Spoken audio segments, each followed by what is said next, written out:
Bonjour à toutes et à tous et bonne année 2022. Et pour bien démarrer cette année, je vous propose d'écouter la table ronde que j'ai eu la chance d'animer en décembre dernier à l'occasion de la Presse au futur. La Presse au futur, j'ai eu l'occasion d'en parler à ce micro le mois dernier. C'est l'événement incontournable de la scène des médias où toutes les familles de presse et tous les supports sont représentés.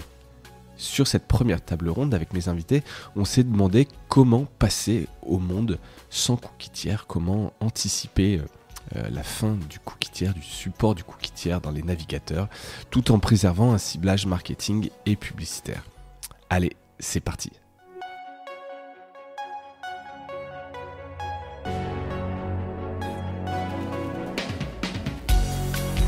Bienvenue dans Mediarama, le podcast du futur des médias.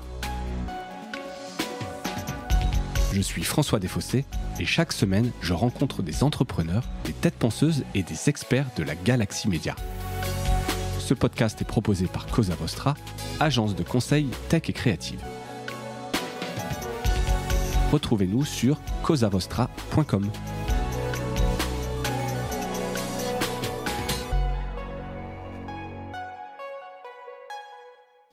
Bonjour à toutes et à tous et merci d'assister à cette table ronde sur la fin du cookie.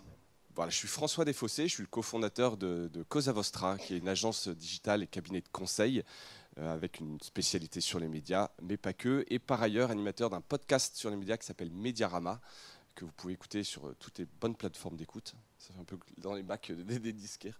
Et sur mediarama.io.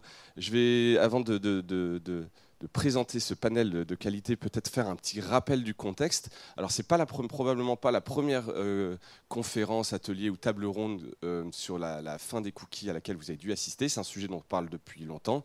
C'était même un running gag presque, puisque déjà, il y a quelques années, on en parlait. Mais pourtant, on est toujours dans cette phase de transition. Donc, pour rappel, ça part notamment de l'annonce de Google de la fin du cookie tiers dans Chrome, initialement prévu pour 2022, qui a été récemment repoussé à fin 2023. Et donc, qui dit fin du cookie tiers, dit fin du tracking de site en site de l'utilisateur. Donc, ça a été annoncé, c'est déjà le cas dans d'autres navigateurs type Safari chez Apple. Donc les éditeurs, les annonceurs et tout l'écosystème de la AdTech a le temps de se préparer, a le temps de tester. Et l'idée d'aujourd'hui était un peu de voir où on en est, l'état de l'art et les différentes initiatives qui ont pu être testées et leur efficacité. Donc pour en parler aujourd'hui, un panel assez complémentaire. On va commencer par Margarita Zlatkova de IAB France qui va se présenter. Mais juste, donc, tu es Head of Programmatic Advertising chez Weborama et par ailleurs membre de la Task Force Cookieless de l'IAB, qui est donc le bureau international qui certifie et qui travaille sur la publicité. Si tu veux peut-être te présenter en quelques mots, nous dire ce que tu fais concrètement. Bonjour à tous. Effectivement, je gère une équipe de traders programmatiques. Donc, on fait de l'activation média programmatique. Donc, on est au premier rang de ces problématiques de cookieless, que ce soit au niveau du ciblage ou au niveau de la mesure. Et par ailleurs, effectivement, je fais partie d'une task force que l'IAB France a créée encore dès le début des prémices de disparition des third-party cookies, qui est une task force cookieless composée de plusieurs groupes de travail qui en fait adressent globalement chacun des use cases qui apparaît avec la disparition des cookies tiers. Donc il y a effectivement un groupe qui est plus adressé au niveau de la mesure, d'autres qui sont plus liés à l'identity avec les identifiants.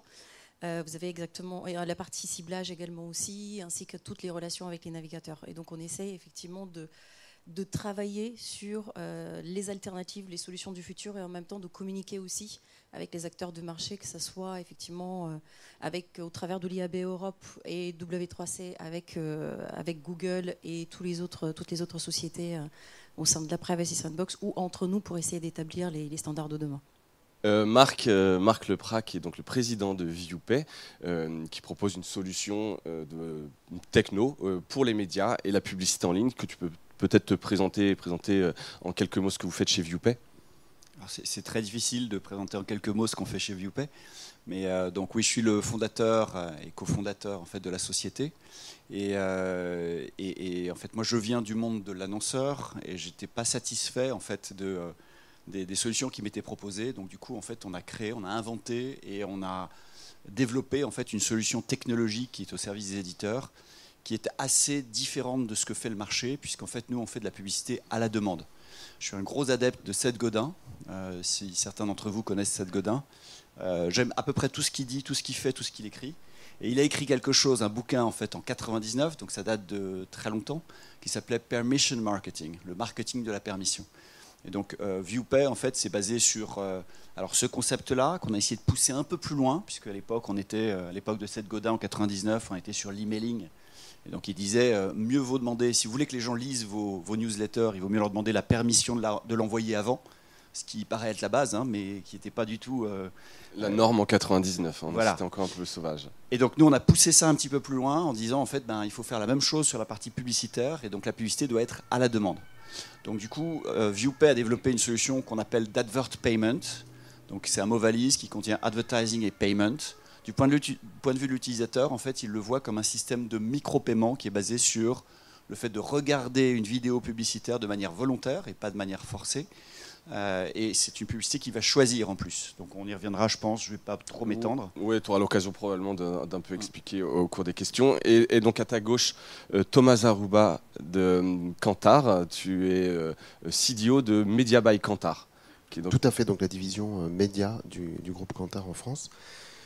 Division dans laquelle on fait beaucoup de choses, deux essentiellement qui vont vous intéresser aujourd'hui, qui sont la veille publicitaire, donc de savoir où les marques annoncent, où est-ce qu'elles font de la publicité, quelles sont les créations qu'elles diffusent, et ça à la télé, à la radio, dans la presse, au cinéma, en OOH, DOH et en digital, et même au-delà du digital, dans le social. Donc on a une pige qui permet de savoir qui investit combien dans Facebook, qui est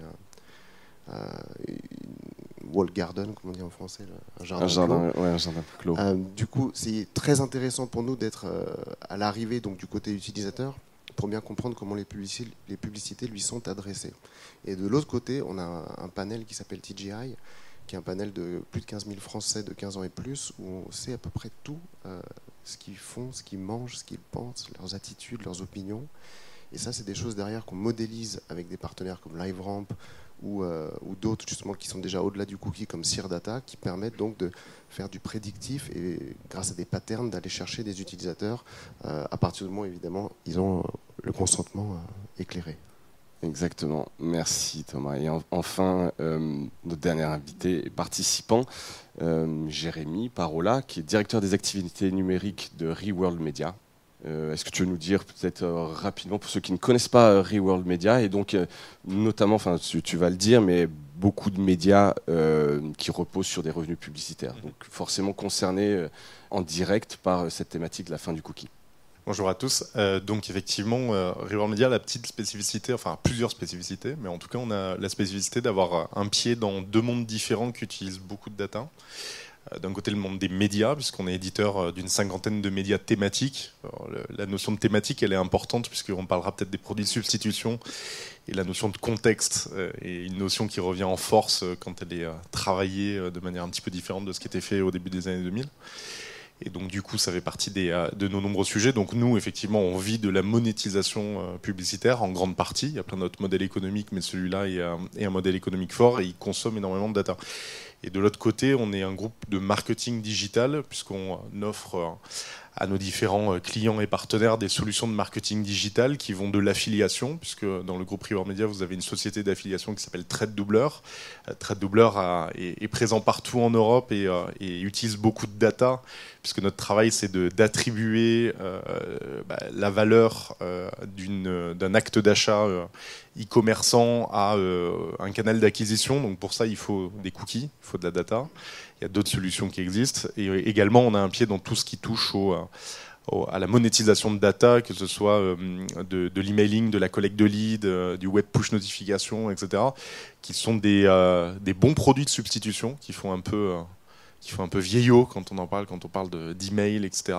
Ça nous rappelle des bons souvenirs, mais la réalité, c'est que ça revient quand même pas mal en force en ce moment, et ça fera sûrement partie des sujets qu'on pourra aborder. Exactement. Et pendant que tu as le micro, en tant qu'éditeur, quels sont les impacts attendus pour un média sur cette fin du cookie. Alors, évidemment, vous y êtes préparé, mais concrètement, si ça devait s'arrêter, quel est l'impact, vous, sur les revenus, sur la relation avec les annonceurs, sur la performance ? Alors on en rigolait tout à l'heure, on est en 2021, on aurait pu faire cette conférence en 2015 ou en 2016 également, exactement. Voire toutes les années qui ont suivi jusqu'à aujourd'hui, et peut-être qu'on en refera une l'année prochaine. Rendez-vous est pris. La réalité des choses, c'est qu'effectivement on est pris en étau entre deux sujets. Un sujet légal, au début, la fin des cookies, on l'a beaucoup associé aux normes européennes, à la CNIL, etc. Et comme souvent, il y a un truc supralégal qui s'appelle les GAFA, qui font un petit peu... globalement la pluie et le beau temps sur le marché. Et donc du coup, on est vraiment en étau entre ces deux sujets. Le bon côté, c'est qu'on a quand même le temps de se préparer. Là, on fait tous, sur le marché, on donne tous l'impression qu'on est pris par surprise, que c'est compliqué, etc. Mais ça fait quand même pas mal de temps qu'on travaille sur ces différents sujets. L'impact, on peut commencer à le mesurer, puisque le premier élément d'attaque autour du cookie, ça a été la mise en place des fameuses CMP, donc des Content Management Platforms sur les différents sites médias. Tout le monde prédisait une sorte de cataclysme qui disait tous les gens vont dire non, je ne veux pas donner mon cookie et les revenus vont s'effondrer. La réalité des choses, c'est que tout le monde aujourd'hui a commencé à être dans une zone grise sur la prise du consentement. Ensuite, avec des UX qui étaient avec du consent au scroll, etc. Ouais. Ensuite, on est passé dans une deuxième phase qui était la phase d'avant l'été, qui était la répercussion de la mise en place des recommandations de la CNIL, qui là aussi permettait encore de pouvoir travailler sur des zones grises. Et en fait, la réalité opérationnelle du jour, c'est qu'il y a deux salles, deux ambiances autour de la collecte du cookie. Il y a qu'est-ce que je fais pour maximiser ma collecte quand je suis un éditeur, pour avoir des taux de consentement qui soient élevés. Il y a trois écoles globalement. L'UX, et je fais en sorte d'essayer d'avoir un UX qui fait que les gens cliquent plutôt sur accepter que refuser. Deux, un travail autour de la menace, qui consiste à dire si tu n'acceptes pas, tu me payes. Et ce que fait par exemple Prisma, avec qui on en parlait hier, ou Webedia par exemple. Ciné, tout à fait. Et après, il y a une troisième solution intermédiaire qui commence à faire un peu consensus, qui est une sorte de data wall, qui consiste à dire si tu refuses, tu me donnes de la data. Et on rentre dans les logiques et dynamiques d'email. Donc avec cette partie-là qui dit je maximise le consent, on n'a pas vu le crack économique qu'on devait voir cette année. Après, encore une fois, on est en train de chercher des solutions qui maximisent le oui et l'acceptation sur le cookie. Et ensuite, il y a la deuxième phase qui est de dire, OK, si les personnes disent non, qu'est-ce qui se passe ? Et donc ça, cette partie-là, elle nécessite d'autres astuces, des astuces qui disent, OK, un inventaire consenti, comment je le remets, non consenti, pardon, comment je le remets sur le marché et j'en maximise les revenus. Et après, il y a l'autre sujet qui est de dire quel est le produit substitution au cookie que je peux mettre sur le marché de manière à continuer à maximiser mes revenus. Donc, tant que tout ça est bien opéré, l'impact économique, il est assez faible. Si un jour il y a des grands changements dans les modalités de consentement ou des solutions non trouvées sur le fait d'avoir des produits de substitution, l'impact il peut être très très élevé. Il peut être de 20, 30, 40, 50% des revenus publicitaires pour un éditeur comme nous. Après, on fait quand même confiance au marché. Si un jour on arrivait à un truc qui dit qu'il y a 100% du marché qui ne travaille pas avec des cookies, il y a quand même des annonceurs en face qui ont besoin de dépenser de l'argent. Le marché il va quand même se reconstituer autour d'autres choses qui fait que les gens pourront dépenser l'argent. Alors oui, ça crée des opportunités pour plein de gens pour payer moins cher ou pour essayer des nouvelles choses. Mais à un moment donné, si tout le monde est sur un pied d'égalité, forcément. Et justement, peut-être Thomas, c'est que vous travaillez beaucoup avec les annonceurs, vous regardez un peu ce qui se passe, les investissements, l'impact pour les annonceurs. Est-ce qu'il y a une crispation à un moment donné, une crainte ? Est-ce que ça tire les prix vers le bas ? Est-ce que tu peux nous en dire deux mots ? Alors nous, il y a déjà deux choses. C'est la première, sur une impression, il y a une partie qui est liée à un coût de data que nous, on ne va pas toucher, parce qu'on va se positionner vraiment, comme nous tous ici, comme un utilisateur, donc soit via des panels ou d'autres technologies de crawl, et il y a le prix du média. Et donc ça, c'est quelque chose qu'on estime. On fonctionne aussi bien avec des déclaratifs, avec des spiders, etc. Donc à partir du moment où on regarde aujourd'hui, que ce soit à cause du navigateur, ou que ce soit parce que le consentement de l'utilisateur n'a pas été récupéré, on peut dire qu'il y a quasiment une impression sur deux qui est aujourd'hui adressée à un public sans cookie, du coup avec d'autres choses. Donc ça, au niveau du prix, nous, c'est le prix de la data, le cookie finalement. Ouais. Donc on ne va pas le regarder, on est vraiment sur le media spend. Ok, merci. Thomas, on en parlait, donc il y a évidemment des solutions techniques, des alternatives qui existent. Globalement, il y en a 5 et on va essayer peut-être de les voir. Peut-être Margarita, est-ce que tu veux nous dire ce sur quoi vous travaillez forcément? Donc sur la task force, vous avez identifié des solutions, vous en avez. Peut-être la première, on en parle beaucoup, c'est le SSO, le Single Sign-On. Est-ce que c'est une solution qui est pérenne? On sait que beaucoup d'éditeurs de médias cherchent à mettre en place ce genre de solution. Des groupes comme Prisma Connect, on l'a vu dans des initiatives même nationales, au Portugal, Nonio. En France, il y a eu Pass Média, qui malheureusement, je crois, est officiellement arrêté, hein, ça n'a pas pris. Est-ce que c'est le Graal un peu, cette solution, une espèce de regroupement d'éditeurs? Alors ça, c'est une question assez complexe. C'est quelque chose qui a été mis en place dans d'autres pays depuis un petit moment, notamment l'Allemagne est un exemple parfait dans le SSO, parce que c'est déjà en place depuis de nombreuses années. C'est plus complexe en France, parce que ça exige quand même d'avoir une première authentification et de donner des données personnelles. Et ça, c'est quelque chose de contraignant pour les utilisateurs. Donc, c'est aussi lié aux identifiants uniques dont on va parler tout à l'heure, qui, eux, aussi sont liés à un identifiant unique. Et donc, à cette demande de l'utilisateur, tu arrives sur mon site, tu t'authentifies, tu me donnes tes données personnelles d'abord. Et par la suite, tu auras un identifiant avec lequel tu pourras te connecter à plusieurs sites. Effectivement, il y a une simplicité pour l'utilisateur, mais il y a aussi la confiance à créer, effectivement, pour lui expliquer pédagogiquement de comment ces données seront utilisées et en fait, le fait qu'on ne va pas en abuser, qu'on ne va pas les transférer à tout le marché. On a cette habitude-là en étant utilisateur, c'est que les données que je donne à un endroit, il y a tout le monde qui me contacte parce que c'est transféré partout. Mais en fait, il y a cette crainte-là aussi. Et pour le moment, effectivement, il y a des prémices, il y a pas mal d'éditeurs qui mettent ça en place. C'est beaucoup plus complexe en France. Donc je pense qu'il va falloir travailler encore pendant un petit moment. Et à court terme, je pense que c'est des solutions qui vont avoir une portée réduite. Ce ne sera pas la solution, la grande solution de réponse. En tout cas, on ne voit pas émerger en France une solution un peu... Jamais, je crois que je sais que tu veux réagir dessus, mais on ne voit pas arriver de solution. Alors, public, privé ou de consortium, il y a eu Pass Média, ça ne marche pas en tout cas. NetMedia. Le problème du SSO, c'est le problème de beaucoup d'éléments logués, c'est qu'à un moment donné, quand on demande à un internaute de s'inscrire ou de se loguer pour quelque chose, il faut qu'il ait quelque chose d'autre en échange. Là, aujourd'hui, se dire, je vais faire de la pédagogie, je vais dire, s'il te plaît, sois sympa, log-toi sur mon site internet. La promesse de dire tu vas avoir une publicité plus pertinente parce que bon, les gens, enfin, on peut aussi les éduquer quelque part en expliquant que c'est un modèle économique, on a besoin de vivre, on a besoin de faire de la pub et que c'est plus intéressant d'avoir une pub pertinente qu'une pub générique. On peut faire le test là dans la salle, enlevez votre casquette de professionnel. Qui se dirait en tant qu'internaute que c'est chouette de laisser son adresse mail pour avoir une pub plus pertinente? Ok, merci. Et si je vous donne quelque chose en face gratuitement, je ne sais pas, des bons de réduction, des abonnements gratuits, du contenu en plus, etc. Peut-être que ça peut faire réfléchir un peu. Le perk, le petit bonus qui fait que... Ouais, le truc qui dit prends un SSO et tu pourras mettre mon site en fond noir. Je ne suis pas sûr que, par exemple, ce soit une promesse super importante pour récupérer. Ça a été pas mal mis en place, le dark mode, effectivement. Mais donc, à un moment donné, c'est à nous aussi, en tant que médias, de dire, OK, qu'est-ce que je te donne en face? La data, si elle a de la valeur pour nous, il faut qu'il y ait une rétrocession qui soit donnée aux internautes aussi. Autre solution qui a été mise en place, l'ID partagé.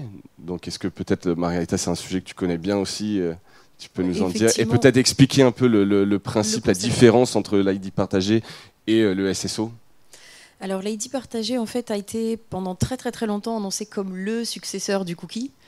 L'avantage de l'ID partagé, c'est qu'en fait, on a une connaissance de l'individu. On peut effectivement connaître un individu et non plus un navigateur individuel. Donc, moi, en tant qu'utilisateur, je me connecte sur un site lambda, je m'authentifie avec une adresse email et j'ai un identifiant qui m'est attribué.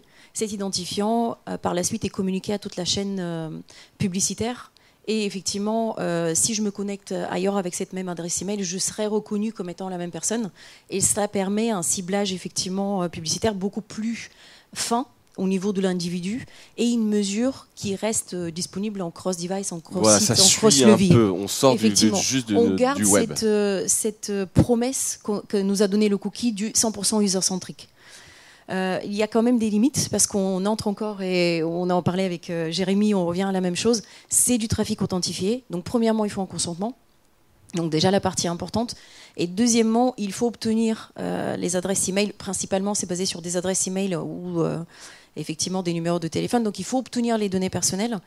Et il faut aussi, pour avoir de l'échelle, que ces données personnelles, en fait, cet identifiant unique soit partagé par la totalité de la chaîne. C'est-à-dire qu'il ne suffit pas que juste l'éditeur le connaisse, il faut que l'annonceur le connaisse, les DSP, les SSP, les DMP, en fait, tous les acteurs de marché, pour qu'on puisse le retrouver.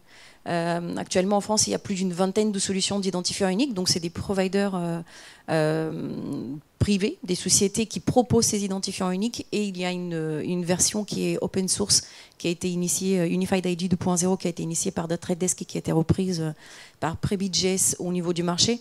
Mais il n'empêche qu'il reste beaucoup d'acteurs sur le marché et il faut que tous synchronisent leurs identifiants. Il faut que tous les acteurs de marché se synchronisent avant qu'on puisse parler d'échelle.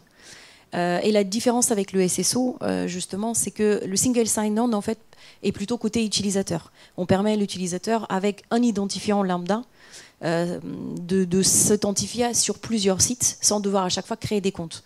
Les identifiants uniques sont plutôt au niveau des annonceurs, ou au niveau des éditeurs, au niveau de la chaîne publicitaire, qui, elle, va partager cet identifiant, qui est ou n'est pas connu à l'utilisateur.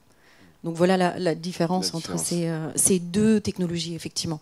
Et pour le moment, la manière dont fonctionnent effectivement les identifiants uniques fait que les use cases qu'on peut adresser actuellement sont principalement du CRM ou de la fidélisation, parce qu'il faut de la data en face, et donc l'annonceur doit effectivement fournir aussi des adresses, pour savoir qui il cible, il faut qu'en face il ait des données. Thomas, est-ce que sur ce sujet peut-être de l'ID partagé, est-ce que tu veux réagir? Est-ce que c'est quelque chose dont vous discutez avec des annonceurs? Est-ce qu'ils sont plutôt demandeurs et poussent ce genre d'initiative? Puisqu'en fait, il y a une espèce de concurrence quelque part entre ces solutions dont on parle. Est-ce que ça te... Nous, là-dessus, on est agnostique. Hein. Vraiment, on est assez suisse, on est assez neutre sur le sujet, dans le sens où c'est juste ce que nous, on préconise, c'est vraiment de tester, d'avoir vraiment l'agilité comme maître mot dans tout ce qui va être fait, de tester une solution, effectivement, avec l'ID d'un groupement d'éditeurs, qui soit presse, télé ou autre, d'aller multiplier le type de campagne, de faire de l'A/B testing en permanence, et de voir, comme je disais tout à l'heure, encore une fois, 50% des publicités qui sont affichées sont déjà sans cookies. Donc c'est soit par le contexte, soit par le prédictif, etc. Donc c'est vraiment, pour moi, c'est l'agilité qui est le meilleur conseil. De dire tester, si ça marche, continuez, si ça ne marche pas, actionner les leviers sur lesquels vous avez autorité, et jusqu'à ce que ça marche. Ou bien abandonner, ce qui est aussi une solution. De se dire qu'on va aller targeter la personne dans le magazine sur telle page, dans la page économie, pour lui afficher une publicité pour la loi Pinel. Ça fait beaucoup de travail finalement. Et parfois, est-ce que pas de targeting n'est pas la meilleure solution pour viser le plus large, comme c'est aujourd'hui le cas en télé, où on va targeter par des thématiques autour de la cuisine? C'est très large, effectivement. Donc ça fait une belle transition peut-être vers la troisième... une des troisièmes alternatives, hein, qui est le ciblage contextuel. Peut-être, Jérémy, tu peux en parler. Je crois que c'est quelque chose que vous avez beaucoup développé chez Reworld. Donc, pour le rappel du contexte, c'est que là, on n'est pas effectivement sur du ciblage sur l'utilisateur, sur sa donnée, mais plutôt dans l'environnement, le contenu qu'il est en train de consommer. Donc, en fait, peu importe qu'on sache qui est cet utilisateur, on sait que celui qui est en train de lire ce contenu est intéressé par ça, et donc je peux lui pousser une pub pertinente. Ouais, alors là, pour le coup, c'est le méga coup de bol de Reworld Media. C'est-à-dire qu'avant que tout sorte sur l'arrêt des cookies, etc., il y a un matin où, en faisant un bilan de campagne, il y a un annonceur qui venait d'acheter de la rotation générale sans ciblage, et de l'autre côté, une campagne avec un ciblage data ultra précis en utilisant un ciblage tiers du marché. En lui faisant le bilan de campagne, on se rendait compte que le ciblage avec de la data, il n'avait pas du tout de perf en plus par son ciblage en RG. Et en fait, j'étais limite mal à l'aise devant le client en lui disant « Super, t'as payé 2 fois plus cher un inventaire avec du ciblage, et en fait, ça t'a rien ramené de plus que s'il n'y avait pas eu de ciblage. » Donc j'étais pas hyper à l'aise avec le truc, et en fait, en rentrant au bureau, on s'est dit c'est pas possible, on peut pas continuer à bosser avec des cookies, avec des ciblages third party qu'on trouve sur le marché, parce que là, franchement, on se fout un peu de la gueule de l'annonceur, et c'est pas possible. Et en gros, on s'est dit avec les équipes, qu'est-ce qu'on pourrait faire pour essayer de proposer des campagnes qui soient plus performantes que de la rotation générale. Et en fait, rapidement, mais ça c'est lié à notre ADN, on s'est dit ok, on a 50 sites, on traite 200 thématiques, du voyage, de la mode, du sport, de la beauté, de l'automobile, etc., etc. On doit quand même même pouvoir être capable de faire des trucs un peu plus malins que sponsorise ma rubrique voiture neuve parce que tu t'appelles Peugeot. On doit pouvoir arriver à faire des trucs un peu plus chouettes. Et à partir de ce moment-là, en fait, on a commencé à étudier techniquement, mais c'était il y a 5 ou 6 ans, le fait de pouvoir réinjecter un certain nombre d'éléments du champ sémantique des contenus à l'intérieur de segments qui pourraient être utilisés pour la publicité. Donc en gros, on a commencé à se dire, ok, quand je fais un article sur les bagnoles, si un article sur les voitures, il y a Peugeot qui est cité 3 fois et que le mec vient du SEO, c'est qu'il doit potentiellement être intentionniste au fait d'acheter une bagnole Peugeot. Et donc du coup, on va essayer de voir si en crawlant l'intégralité de notre site, on ne trouve pas des articles qui, les uns avec les autres, remontent une appétence plus particulière pour acheter un véhicule Peugeot. Et en fait, à force de travailler sur cette partie-là, de faire des croisements, etc., on a commencé à mettre en place des segments contextuels, on va dire hyper contextuels, qui disent, OK, tu peux créer à la volée en tant qu'annonceur des segments qui disent, OK, je veux des articles où il y a Ikea qui est cité 3 fois, où l'audience, elle vient plutôt des réseaux sociaux, où l'audience moyenne de l'article, elle est plus de X. On a créé des segments, on a commencé à les réinjecter à l'intérieur de notre ad server. Et à partir de ce moment-là, on a dit à nos annonceurs, OK, si vous voulez un ciblage cookie, on va faire un truc, on vous met 50% avec le ciblage cookie que vous voulez, 50% avec le ciblage contextuel que nous, on a créé. Et on lance les campagnes, on teste et on voit au niveau des KPI qu'est-ce qui marche le mieux. Et à ce moment-là, on s'est rendu compte que ce qui marchait le mieux, c'était les ciblages contextuels avec ce système de scoring, etc. Là, on a commencé à dire, tiens, on tient un truc. Et on a commencé à entendre parler de l'arrêt des cookies à ce moment-là, en fait. Alors qu'on donc, était un peu d'avance. Donc on avait déjà un peu d'avance. Ouais. Et en réalité, on l'a perfectionné, on a commencé à le rendre disponible en programmatique, etc. On a vu des initiatives chez d'autres acteurs d'aller travailler sur l'hypercontexte et la sémantique. Et à notre sens, c'est pas le produit de substitution absolu, fantastique, qui va remplacer les cookies, mais c'est un des produits qui fonctionne le mieux sur le marché. Mais pour pouvoir faire ça, il faut être un éditeur qui a suffisamment de contexte éditorial et suffisamment de volume pour pouvoir créer ces segments, ou alors travailler avec des boîtes externes qui sont capables de générer ces segments-là. Et c'est peut-être plus pertinent quand tu es un média thématique ou avec des verticales bien identifiées. C'est sûr que le segment Kaboul est moins cool à acheter quand tu es Le Monde ou Le Figaro avec le segment un peu Peugeot. Plus niche. Ouais, il y a moins de gens qui achètent. Exactement. Des fabricants d'armes peut-être. Mais... Justement, je me permets d'ajouter certaines choses dessus, parce qu'effectivement, chez Weborama, nous, on travaille sur du ciblage sémantique et sur la sémantique depuis plus de 10 ans. On est parmi les pionniers dans ce domaine, et effectivement, même notre base de données cookies existante, et qui existe depuis plus de 10 ans, a toujours été basée sur la sémantique.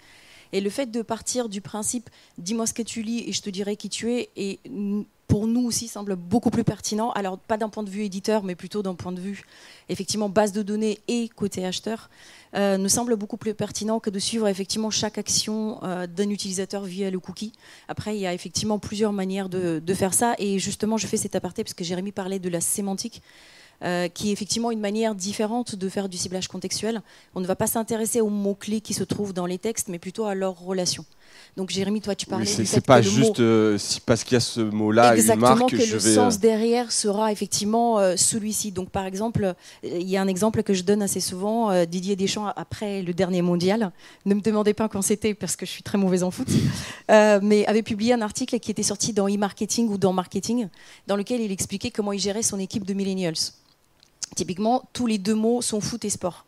Donc si vous travaillez en mots-clés, c'est un texte qui sera catalogué dans foot et sport. Or, en fait, le fond du contexte, c'est comment gérer une équipe et du management d'équipe.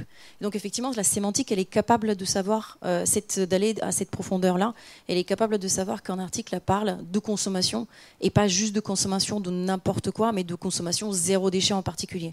Donc on est sur de la précision très importante, en premier lieu. Et la deuxième partie très importante, et Jérémy, tu en as parlé, c'est l'avantage de s'affranchir du consentement, des identifiants, des cookies, et donc en fait d'être 100% compliant GDPR, e-privacy, ID-less, cookie-less, et d'accéder à 100% des inventaires publicitaires.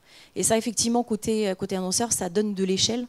Effectivement, il y a des choses qu'on ne pourra pas faire avec le contextuel, comme notamment, et Jérémy, tu disais que c'était pas 100% une substitution au cookie, parce qu'on pourra par exemple pas faire de retargeting, bien sûr, parce qu'on ne connaît absolument pas l'utilisateur derrière. On ne pourra pas non plus faire du capping et être très précis au nombre d'impressions qu'on sert à un utilisateur, mais on va pouvoir adapter les contextes à ce que lisent les internautes. Et c'est de là qu'elle vient effectivement la performance aussi qu'on observe. De la même manière, effectivement, qu'Airword, nous on fait des tests, on active des campagnes en programmatique, 50% en cookies, 50% en contextuel, avec exactement les mêmes segments des deux côtés. Toutes choses égales par ailleurs dans la partie programmation. Et on voit des résultats qui sont vraiment exceptionnels. On voit plus de 10 à 15% sur tout ce qui est branding, sur la visibilité, sur le taux de complétion. Sur le taux de clic, effectivement, on voit des augmentations qui peuvent aller jusqu'à 50-60% sur les taux de clic. Je ne sais pas si tu observes la même chose. Et c'est aussi sur la performance. L'avantage de la sémantique, c'est qu'il sait faire de la performance aussi. Pendant très longtemps, le contextuel a été utilisé, parce qu'on faisait beaucoup de thématiques, a été utilisé principalement pour le branding. Avec la sémantique, on sait faire de la performance, du vente et du lead. Et on arrive à des coûts d'acquisition qui sont sensiblement les mêmes que sur un cookie. Souvent aussi, même en dessous. Nous avons des clients avec qui nous faisons des campagnes contextuelles depuis plus d'1 an et demi. Et aujourd'hui, 80% de leur budget acquisition en programmatique passe en contextuel. Il n'y a plus qu'à 20% qui passent en cookie. Et l'overlap entre les deux, en fait, est tellement petit qu'il montre le fait que le contextuel ramène de l'incrémental et ne vient pas voler les ventes du cookie. Et ça, c'est très important, je pense. Merci Marc. Je voulais aussi peut-être passer la parole à Marc, qui est alors c'est pas une alternative globale au marché, mais quand même, toi tu parlais un peu de permission marketing. Quelque part, c'est au-delà du contextuel, c'est directement demander en fait à un utilisateur ce qu'il a envie de regarder, si ça lui plaît, et quelque part, c'est aussi quelque chose d'assez performant. Tu nous disais, on a des taux de complétion sur des vidéos. Tu peux rappeler un peu le concept, tu disais tout à l'heure un peu de ce que vous faites chez Viewpay, mais c'est vrai qu'on est aussi dans quelque chose de simple. Tu n'as pas de ciblage, tu n'as pas d'analyse forcément de contexte, mais juste demander en fait à l'internaute ce qu'il a envie de voir, ça permet en fait aussi une performance publicitaire assez remarquable. Oui, alors, on n'a pas de ciblage, on ne peut pas vraiment dire ça. Parce qu'en fait, on utilise quand même les solutions en fait, data, mais ça nous plaît pas, cette idée. Parce que comme on est parti en fait, de l'utilisateur et de ce que veut l'utilisateur et du respect de l'utilisateur, la première des choses, ça a été de dire on ne va pas lui imposer une publicité, on va lui proposer une publicité. Et donc, je reviens juste après sur la manière dont ça fonctionne. La deuxième chose, c'est si on respecte l'utilisateur, on ne va pas commencer à collecter de la data sur lui pour le profiler et pour ensuite en fait, le réattaquer dans tous les sens, et éventuellement revendre les données, enfin, comme ce que faisait le marché à l'époque. Donc du coup, ça nous arrange plutôt bien en fait, cette migration vers le contextuel, parce que le contextuel est beaucoup plus propre pour l'utilisateur et beaucoup plus user-centric. Juste pour illustrer en fait, ce que fait Viewpay, comment fonctionne Viewpay, vous avez peut-être déjà utilisé Viewpay et peut-être sans bien l'avoir réalisé, mais quand vous arrivez sur un article qui est réservé aux abonnés et que vous n'êtes pas abonné, vous avez ce fameux paywall qui vous dit vous avez lu 15% de l'article, si vous voulez lire la suite, abonnez-vous. Bon. Ça, c'est une mauvaise réponse. Enfin, nous, on considère que c'est une mauvaise réponse, même si il est absolument essentiel d'aider les éditeurs à générer de l'abonnement. Le problème, c'est que si vous regardez le meilleur des meilleurs, qui est le New York Times, en fait, il est à 4% de son audience qui est abonnée, donc 96% de gens qui ne sont pas abonnés, ça fait plus de 10 ans qu'il travaille en fait sa stratégie d'abonnement. Donc on voit bien que c'est probablement le métier le plus dur du monde que d'être celui qui est en charge de la génération d'abonnements. C'est juste une horreur, et que en fait il va être forcément frustrant ce métier. Mais à part ça, en fait, la question c'est qu'est-ce qu'on fait avec les 96%? Et encore, je suis généreux parce que je prends le taux de New York Times. Si je prenais le taux de la plupart des acteurs, des éditeurs français, c'est pas 96, c'est plutôt 99%. Et qu'est-ce qu'on fait avec ces gens-là? En fait, il y a deux choses à faire avec ces gens-là. C'est un, les monétiser, et deux, en fait, aider les éditeurs à les pousser vers l'abonnement. Donc, les monétiser, c'est quoi? C'est rajouter un bouton, et c'est un bouton, dans le paywall qui dit vous avez lu X%, vous voulez lire la suite. Pour lire la suite, abonnez-vous, ou regardez une vidéo publicitaire pour lire la suite de cet article, et uniquement de cet article. Et donc l'utilisateur, quand il clique sur ce bouton, et donc il a le choix, on lui propose 3 annonceurs et on lui demande de choisir le sponsor qu'il veut pour son article. Et ça, c'est très intéressant parce que à la fois, en fait, ça permet, pour notre sujet, de faire de l'auto-ciblage. Alors bien évidemment, nous, on cible en amont pour présenter 3 offres qui sont susceptibles de l'intéresser. Et donc on peut le cibler. Main dans la main avec l'éditeur où tu récupères des données, ça, tu sais sur quel article est proposé, sont proposées ces 3 vidéos. Donc oui, on a déjà un premier ciblage qui peut être soit cookie pour le coup, first party, soit contextuel. Absolument, absolument. Et donc l'utilisateur va choisir la publicité qu'il veut regarder en fait, comme pour il choisit son sponsor en fait pour l'article. et il va regarder une vidéo publicitaire qui dure maximum 30 secondes parce qu'on ne veut pas prendre les gens en otage. Donc après 30 secondes, il y a un skip si la publicité dure plus longtemps. C'est souvent moins longtemps parce que c'est des publicités télé en général, donc c'est souvent du 20 secondes, quelquefois même du 12 secondes. Et une fois que la publicité est terminée, il a un écran de call to action. Et dans cet écran de call to action, il peut interagir avec la marque, avec l'annonceur, s'il le souhaite. Mais il y a aussi un bouton qui lui dit « Maintenant, vous pouvez accéder à votre article ». Donc il clique sur ce bouton-là et il a l'article qui est complètement débloqué et donc il peut lire la suite. Donc l'avantage en fait de ça, c'est qu'on est complètement dans une logique user-centric. C'est l'utilisateur qui décide de s'exposer, c'est l'utilisateur qui choisit son annonceur. Donc du coup, il va choisir des choses qui l'intéressent tant qu'à faire. Et en fait, ça révèle aussi le modèle économique de l'éditeur. Donc ça révèle la nécessité en fait, pour un éditeur d'avoir une rémunération. Parce que la gratuité n'existe pas, en fait. On a toujours parlé de gratuité, mais en vérité, là où c'est gratuit, c'est qu'il y a quelqu'un d'autre en fait, qui paye à la place de l'utilisateur. Donc là, on révèle le fait que le contenu a de la valeur et que l'utilisateur, en fait, soit il paye, soit il se fait sponsoriser, mais en tout cas, il n'y a pas d'alternative à ça. Ouais, comme tu le dis. Et donc, effectivement, en termes de KPIs, on est sur des taux de complétion qui tournent entre 95 à 97%. Donc, taux de complétion de vidéo. Et ça, c'est le taux de complétion. La visibilité est de 100%, mais je ne parle pas de la visibilité IAB, je parle de la vraie visibilité telle que ma grand-mère l'aurait compris si elle était encore de ce monde. C'est-à-dire, en fait, le système est fait de telle manière en fait, que l'écran publicitaire soit en plein milieu de l'écran. Le reste est soit grisé, soit habillé aux couleurs de l'annonceur. Donc, du coup, l'annonceur a aussi 100% de voix. Et 100% de visibilité, c'est-à-dire 100% des pixels pendant 100% en fait, de la durée de la vidéo. Donc ça, c'est aussi des KPI qui sont très élevés. Et le résultat de ça, de manière assez naturelle, c'est qu'à partir du moment où l'utilisateur a pris connaissance du message, on a des taux de clics, des call to action, qui sont en général en compris entre 2 et 5%, quand le marché en vidéo fait du 0,3%. Oui, donc rien à voir. Donc ça, c'est vraiment l'avantage des paywall dynamiques et donc plus spécifiquement dans les réponses que l'éditeur peut apporter dans ce paywall dynamique, la possibilité de choisir ses vidéos. Absolument, sachant que juste une remarque, puisque l'abonnement est aussi un sujet très très important.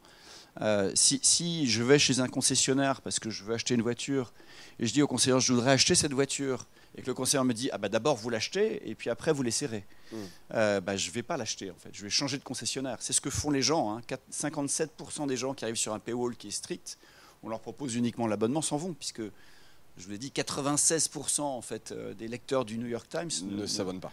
Ne s'abonnent pas. Donc du coup les gens s'en vont et quand ils s'en vont c'est une perte sèche. Si vous permettez en fait, aux utilisateurs de goûter à ce contenu premium en fait, avec un système comme ViewPay, dans ce cas-là, vous allez leur donner les raisons pour lesquelles en fait, ils pourraient s'abonner plus tard. Et c'est 70% des gens, enfin plutôt les gens déclarent dans les études à 70% en fait, qu'ils aiment le système ViewPay parce que ça leur permet de goûter à des contenus auxquels ils pourraient s'abonner plus tard. Oui.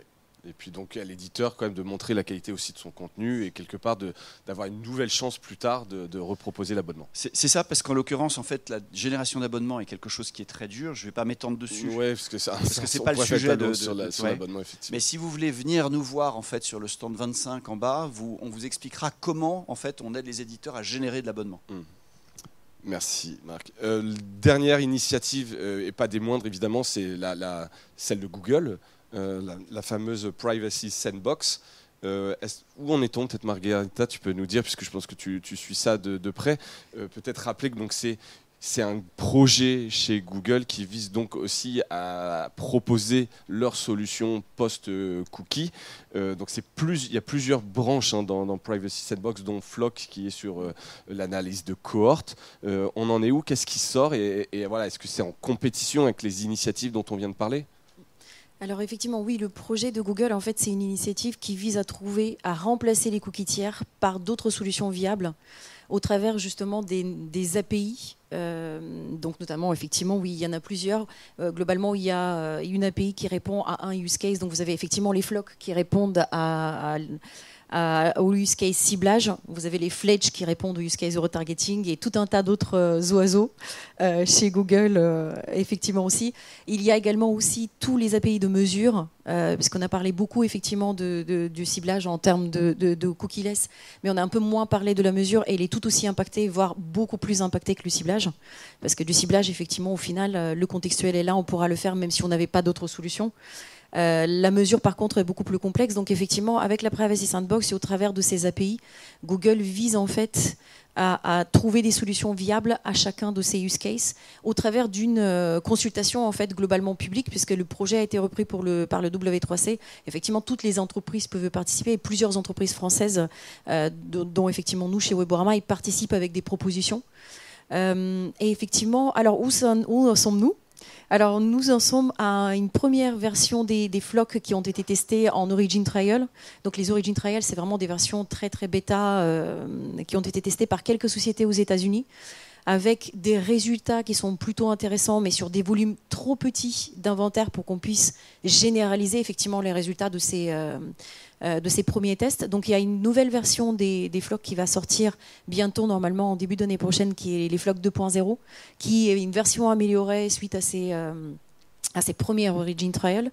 Et nous avons Fledge qui est actuellement en test. On n'a pas pour l'instant beaucoup de résultats, mais il y a Criteo qui a mis en place un espèce de concours en fait pour permettre aux sociétés de tester au maximum et de ressortir des résultats. Donc c'est assez intéressant à suivre.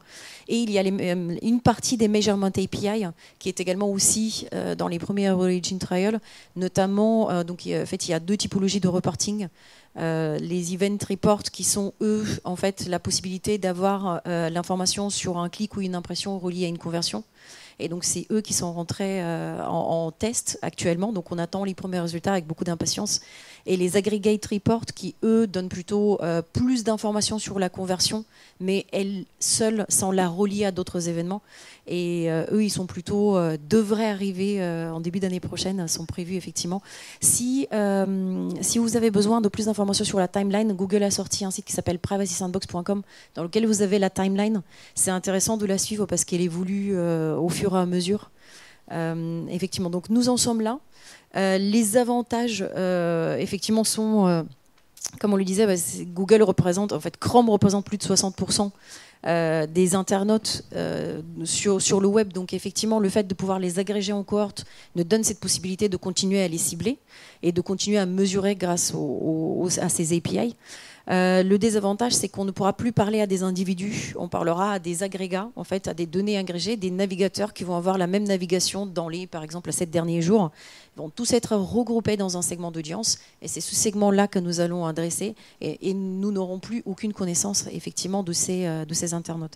Les reportings qui vont être ressortis de Google ne seront plus en temps réel, ils seront disponibles entre 24 heures et 7 jours plus tard, après l'arrivée de l'action, et vont également contenir du bruit, ce qui empêchera effectivement de revenir au niveau utilisateur. Donc globalement, en sommaire assez rapidement, où on en est sur la Privacy Sandbox, aujourd'hui en tout cas.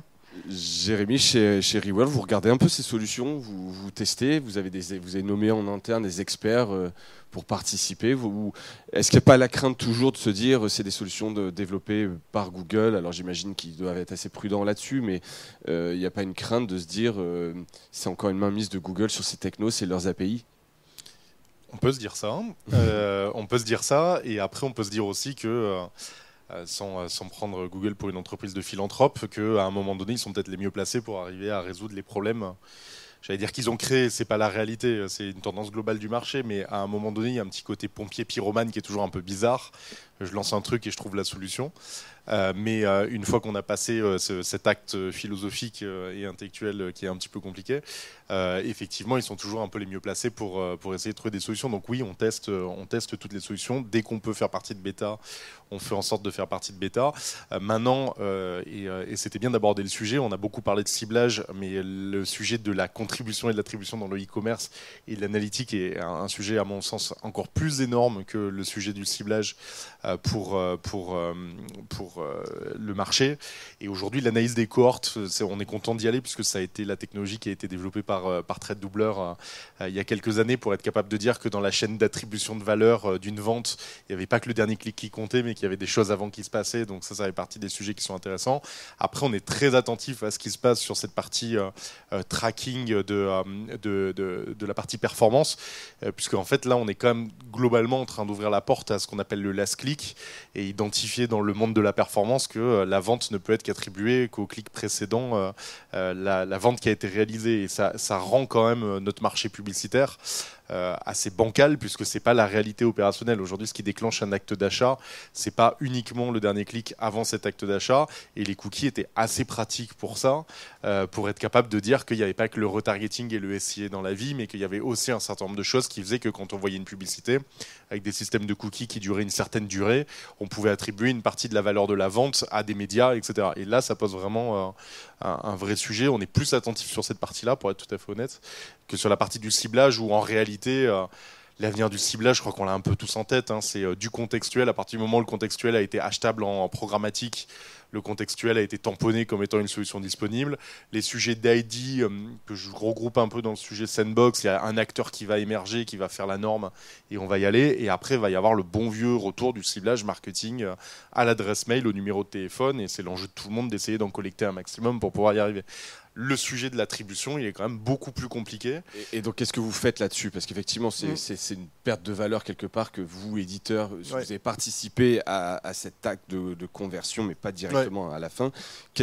Comment vous pouvez y répondre?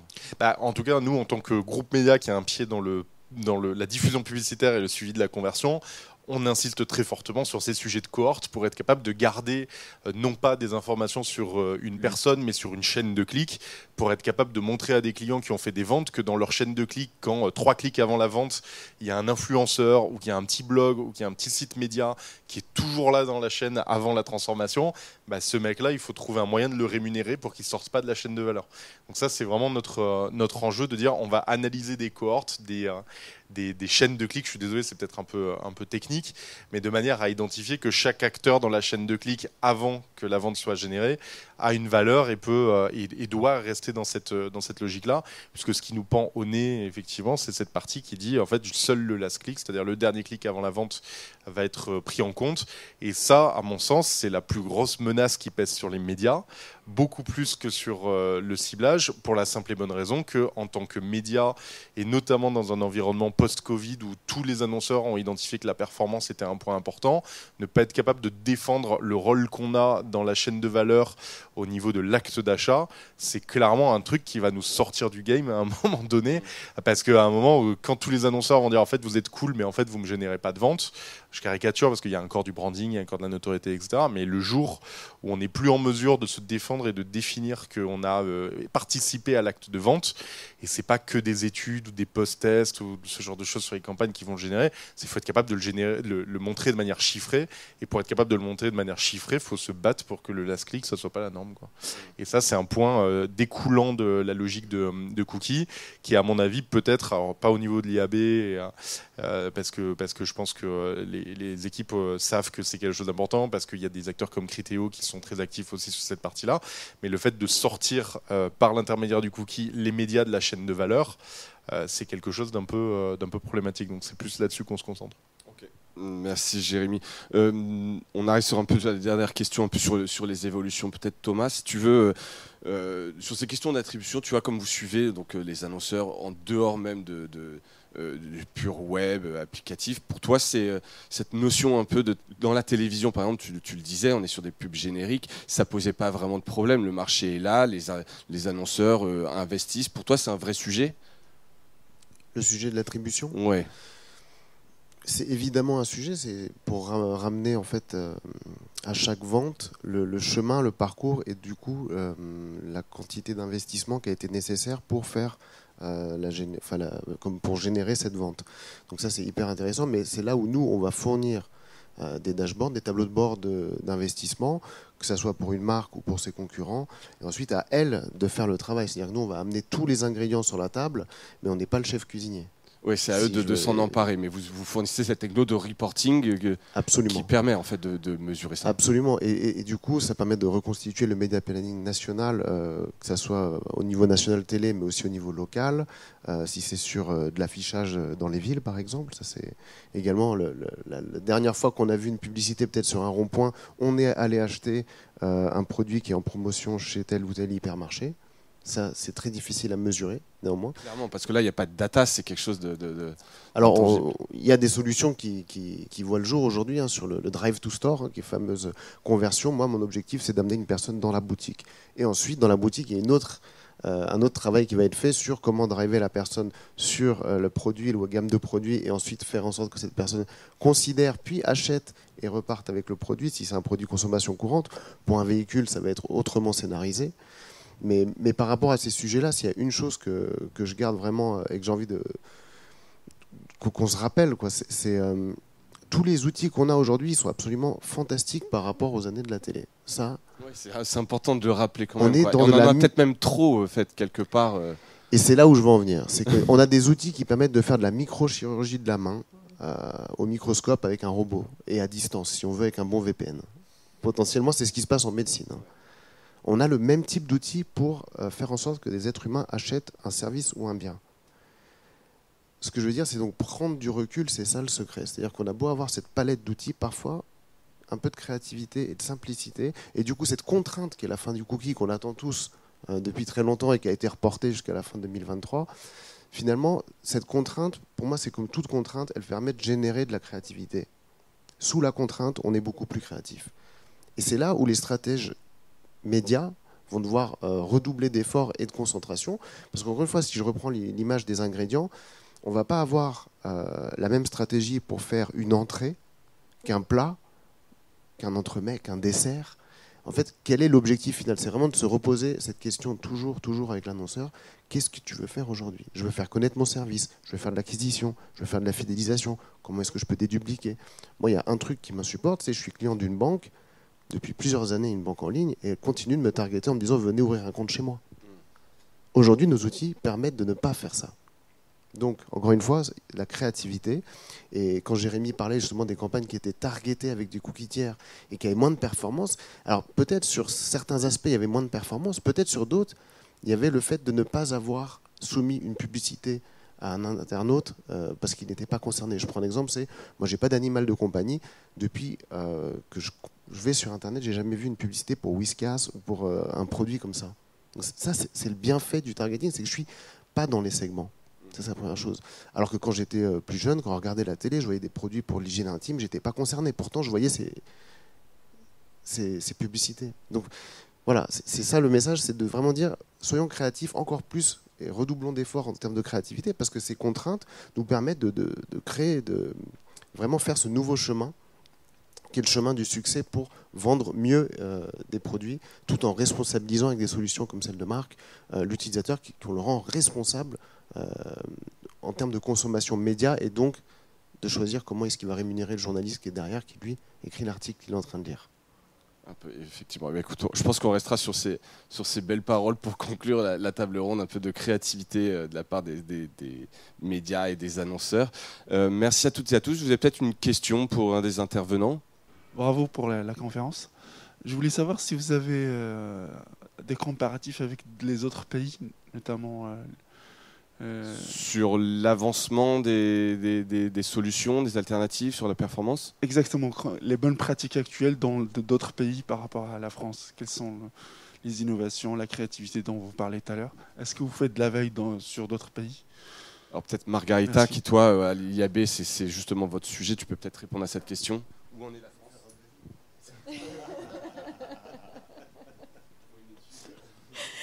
Alors effectivement, on communique énormément au sein de l'IAB avec les IAB des autres pays. Alors je ne vais pas avoir un panorama complet, mais en fait, globalement, les autres pays sont sur les mêmes solutions que nous. En tout cas, si on parle de l'Europe, on suit tous la Privacy Sandbox, les identifiants uniques. Alors il y a des pays qui sont beaucoup plus en avance que nous, notamment aux États-Unis. C'est des choses qui sont testées depuis beaucoup plus longtemps et avec beaucoup plus de résultats probants et beaucoup plus d'échelle. Mais en France, on n'est pas en retard. Je pense qu'on est tous à peu près au même niveau et sur les mêmes typologies de solutions. Donc il n'y a pas des solutions créatives différentes dans les autres pays qui émergent pour répondre aux solutions, aux problèmes cookie-less, consent-less par rapport à ce qu'on voit en France. Donc on va être sur les mêmes problématiques. La Privacy Sandbox, bien sûr, qui prend beaucoup de place. Les API d'Apple qui sont sortis récemment et qui ont aussi une énorme influence sur le marché. Les identifiants. Et en ce qui est mesure, effectivement, on va travailler aussi beaucoup sur tout ce qui est ID Graph, sur tout ce qui est des solutions effectivement qu'on renforce, qui existent déjà mais qu'on renforce, sur les analyses plus complexes d'incrémentalité, de marketing mix modeling, mais c'est des choses qu'on travaille aussi en France. Eh bien alors merci à toutes et à tous pour votre attention et bon salon, et merci aux intervenants pour cette table ronde de qualité. Merci. Merci à tous d'avoir écouté cet épisode et merci à la Presse au Futur pour leur invitation et leur soutien. Dans quelques jours, je publierai la 2e table ronde, également enregistrée lors de cet événement. Et j'y explore avec d'autres invités, un autre line-up, les nouveaux dispositifs publicitaires, les innovations dans la pub, par les régies et services de publicité. En attendant, je vous invite à soutenir Mediarama en laissant une note, 5 étoiles si possible, bien sûr, un commentaire sur l'application d'écoute habituelle et peut-être de parler de vos épisodes préférés, de parler de Mediarama à votre entourage, à vos amis, à vos collègues, à votre famille, à tout le monde. Évidemment, ça m'aide beaucoup. Merci à toutes et à tous pour votre soutien et à bientôt.